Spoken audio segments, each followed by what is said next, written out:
அனைவருக்கும் வணக்கம். தனுசு ராசினியர்களுக்கு பணம் கொட்டும் புதன் பெயர்ச்சி. இந்த புதன் பெயர்ச்சியால் தனுசு ராசினியர்களுக்கு என்ன மாதிரியான நன்மைகள் எல்லாம் ஏற்பட இருக்கு, கிரக நிலைகளின் ரீதியாக அமையிருக்கும் சாதகங்கள் என்ன, பாதகங்கள் என்ன, மேலும் என்ன மாதிரியான முன்னேற்றங்கள் எல்லாம் ஏற்பட இருக்கு, குறிப்பா தனுசு ராசினியர்களை பொறுத்த வரைக்கும் இந்த புதன் பெயர்ச்சி நிகழக்கூடிய இக்காலகட்டங்கள்ல கிரகங்களுடைய சஞ்சார நிலைகள் என்ன என்று பார்க்கும்போது தனுசு ராசினியர்களை பொறுத்த வரைக்கும் புதன் பெயர்ச்சியை பொறுத்த வரைக்கும் இத்தருணங்கள்ல கிரகங்களுடைய சஞ்சார நிலைகள் என்ன என்று பார்க்கும்போது ரிஷபத்தில் சுக்கிரனும், மிதனத்தில் சூரியன், குரு பகவானும், கடகத்தில் சஞ்சரித்து வந்த புதன் பகவான் சிம்ம ராசிக்கு பயிற்சியாகி அங்கு ஏற்கனவே சஞ்சரித்து கொண்டிருக்கும் கேது மற்றும் செவ்வாயோடு இணைகிறார். இந்த இணைவின் காரணமாக தனுசு ராசினியர்களுக்கு என்ன மாதிரியான நன்மைகள் எல்லாம் ஏற்பட இருக்கு, அந்த வகையில தனுசு ராசினியர்களுக்கு குடும்ப சூழ்நிலை ரீதியாக உத்தியோகம், தொழில், வியாபாரம், கலைத்துறை, அரசியல் துறை, மாணவ மாணவிகள், விவசாய துறையினர், பெண்மணிகள் என அனைவருக்குமே என்ன மாதிரியான முன்னேற்றங்கள் எல்லாம் ஏற்பட இருக்கு என்பது குறித்தான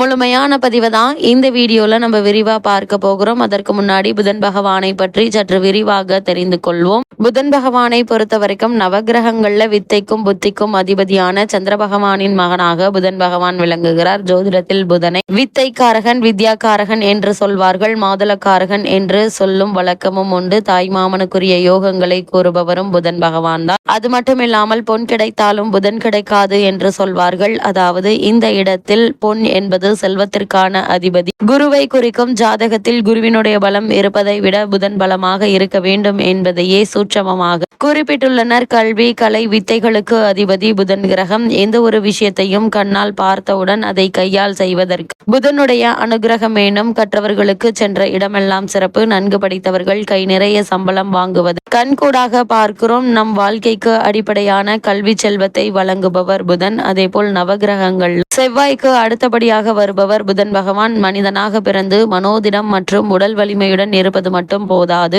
மனிதர்களுக்கு அவர்கள் பயன்படுத்தி தன் இனத்தின் முன்னேற்றத்திற்கும் மற்ற மனிதர்களுக்கு வரகமாக இருக்கும் இவற்றை அவர்கள் பயன்படுத்தி தன் இனத்தின் முன்னேற்றத்திற்கும் மற்ற இனத்தின் அழிவில் இருந்து அவைகளை காப்பாற்ற வேண்டும். அதற்கு அவர்கள் மதிநுட்பத்துடன் செயல்பட வேண்டும். மதிநுட்பம் பெருக வேண்டுமாயின் பல கலைகளை கற்று தேர்ச்சி பெற வேண்டும். சில கலைகளை குருவில்லாமல் பல கலைகளை குருவிடமிருந்து மட்டுமே கற்றுக்கொள்ள முடியும். எந்த குருவினுடைய உதவி இல்லாமலும் இறைவனின் அருளால் பல கலைகளை கற்று இந்த கலைக்கு அதிபதியாக உள்ள புதன் பகவானை பற்றி பார்க்கும்போது புதன் ஒரு விசித்திரமான கிரகம். செவ்வாயை போலவே புதனும் இரு அதிபத்திய கிரகமாகும். ஜோதிட ஆச்சரியமாக மிதுனத்தில் ஆட்சி பெறும் புதன் ஆட்சி வீடான கன்னியில் உச்சம் பெறுகிறார். மீனத்தில் நீச்சமடைகிறார். அறிவு, ஞானம் இரண்டிற்கும் இவரே அதிபதியாகி படிப்பறிவு, பட்டறிவு இரண்டையும் மனிதனுக்கு உணர்த்துகிறார். விஞ்ஞானம், மெஞ்ஞானம் இரண்டிற்கும் காரணமாகிறார். அப்படிப்பட்ட புதன் பகவானுக்குரியவை என்ன என்று பார்க்கும்போது புதனுக்குரிய மலர் வெண்காந்தல், புதனுக்குரிய நிறம் பச்சை, புதனுக்குரிய உலோகம் பித்தளை,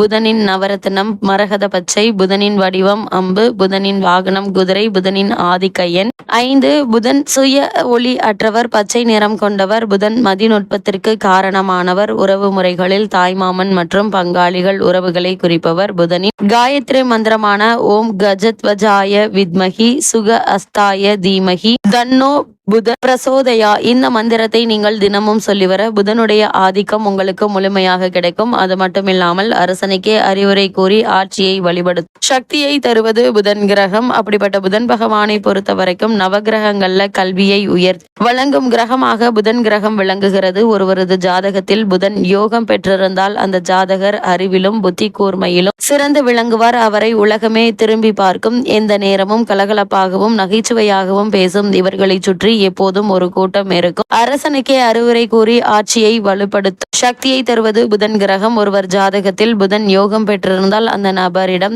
ஆலோசனை கேட்க பலரும் காத்திருப்பார்கள். அந்த நபர் மருத்துவம், ஜோதிடம், இசை, ஆயக்கலைகள், கைக்கடிகாரம், மோட்டார் தொழில்நுட்ப அறிவு போன்றவற்றில் ஞானம் உடையவராக இருப்பார். புதன் கிரகம் ஒருவருக்கு கவர்ச்சி நிறைந்த கம்பீர தோற்றம் தந்து அவரை வசீகர வைக்கும். பிறரால் முடியாத வேலைகளை கூட புதன் யோகம் பெற்றவர்கள் எளிதாக செய்து விடுவார்கள். கணித சாஸ்திரம், வான சாஸ்திரம், கணினி துறையில் சிறப்புற்று விளங்குவார்கள். நாட்டு வைத்தியம் செய்பவர்களாக இருந்தால் கைராசியானவர் என்று பெயர் எடுப்பார்கள். புதன் யோகம் அல்லது உச்சம் பெற்றவர்கள் நவபாஷானம் மற்றும் ரசவாத கலைகளிலும் யோகா மற்றும் தியான கலைகளிலும் வல்லுநராக இருப்பார்கள். அது மட்டுமில்லாமல் மிகப்பெரிய பல்பொருள் அங்காடிக்கு அதிபதியாகும் வாய்ப்பு புதனால் வரக்கூடியதுதான். நினைத்தது கவி பாடும் திறன், இலக்கண இலக்கிய அறிவு போன்றவற்றை தருபவரும் புதனே. கோவில்களில் இருக்கும் சிற்ப வேலைப்பாடுகளுக்குரிய அறிவை தருபவரும் புதன்தான். புதன் ஆதிக்கம் பெற்றவர்கள் மேஜிக் மற்றும் வேடிக்கை நிகழ்வுகளை நடத்துபவராக இருப்பார்கள். ஒருவர் பல ஆண்டுகளாக பத்திரிகை தொழிலில் முதன் பெற்றவராக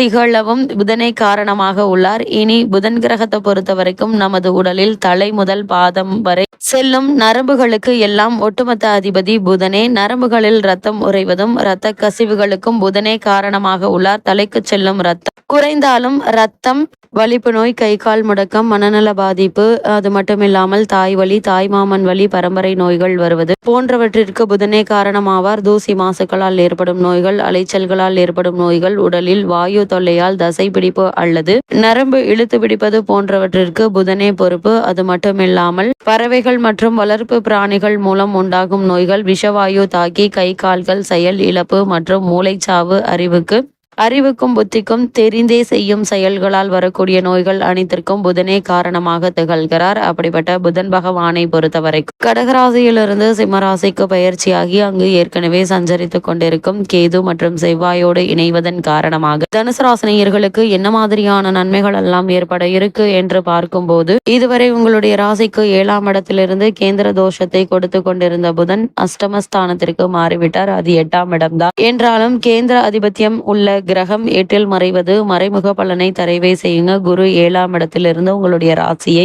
பார்க்கிறார். ராசிநாதன் குரு பலம் அடைந்திருப்பதால் பிரச்சனைகளை எதிர்கொள்ளும் திறன் கிடைக்கக்கூடிய ஒரு தருணமா தான் இக்காலகட்டம் அமைஞ்சிருக்குதுங்க. அது மட்டும் இல்லாம இக்காலகட்டத்தை பொறுத்த வரைக்கும் 3ஆம் இடத்தில் சனி ராகு உங்களுடைய ராசிக்கு 3ஆம் இடத்தில் சனி ராகு அமைப்பு உங்களுடைய எண்ணங்களை பூர்த்தி செய்யுங்க. அது மட்டும் இல்லாம வருமானம் என்பது திருப்திகரமாகவே இருப்பதா இத்தருணங்கள்ல பொருளாதார பிரச்சனை என்பது ஏற்படுவதற்கான வாய்ப்புகள் இல்லை. அதே போல் காரணமே இல்லாமல் உங்களுக்கு மறுக்கப்பட்டு வந்த பதவி உயர்வு, ஊதிய உயர்வு, உத்தியோகத்தில் கிடைக்க வேண்டிய சலுகைகள் ஆகியவற்றை தற்போது நீங்கள் தாராளமாக எதிர்பார்க்கலாம். அதே போல புதன் உங்களுக்கு சாதகமாக இருப்பதால் மாணவ மாணவிகள் வெளிநாடு சென்று விசேஷ உயர்கல்வி பயில வேண்டும் என்ற விருப்பம் உள்ளவர்கள் அதற்கான முயற்சிகளை தற்போது நீங்கள் தாராளமாக மேற்கொள்ளலாங்க. சிறு முயற்சியிலேயே நல்ல ஒரு கல்வி நிறுவனத்தில் கல்வி உதவித்தொகையுடன் கூடிய கல்வி உங்களுக்கு கிடைப்பதற்கான சாத்தியக்கூறுகள் அதிகம் இருக்கு. இன்றைய காலகட்டத்தை பொறுத்தவரைக்கும் இன்றைய கல்விதான் நாளைய எதிர்காலம் என்பதை மனதில் நிறுத்தி உங்களுடைய முழு கவனத்தையும் கல்வியில் செலுத்துவது மிக மிக நல்லது என்பதை கிரக நிலைகள் மீண்டும் மீண்டும் அறிவுறுத்தது. அதே போல் தொழில் மற்றும் வியாபாரம் செய்பவர்களுக்கு நல்ல ஒரு முன்னேற்றத்தை இப்போது நீங்கள் தாராளமாக எண்ணற்ற நன்மைகள் உங்களுடைய வாழ்வில் ஏற்படக்கூடிய ஒரு தருணமாக தான் இந்த புதன் பெயர்ச்சி அமைஞ்சிருக்குது. அந்த வகையில தனுசு ராசினியர்களுக்கு கிரக நிலைகளின் ரீதியாக கூறப்படும் பரிகாரம் என்ன என்று பார்க்கும்போது, சனிக்கிழமை தோறும் அருகாமையில் உள்ள பெருமாள் கோவிலுக்கு சென்று வணங்கி வாருங்கள். இவ்வளவு நாட்களாக தடைபட்டு வந்த காரியங்கள் உங்களுக்கு துரிதமாக நடைபெறுவதற்கான சாத்தியக்கூறுகள் நிறைந்த ஒரு தருணமாக தான் இந்த புதன் பெயர்ச்சி அமைஞ்சிருக்குது.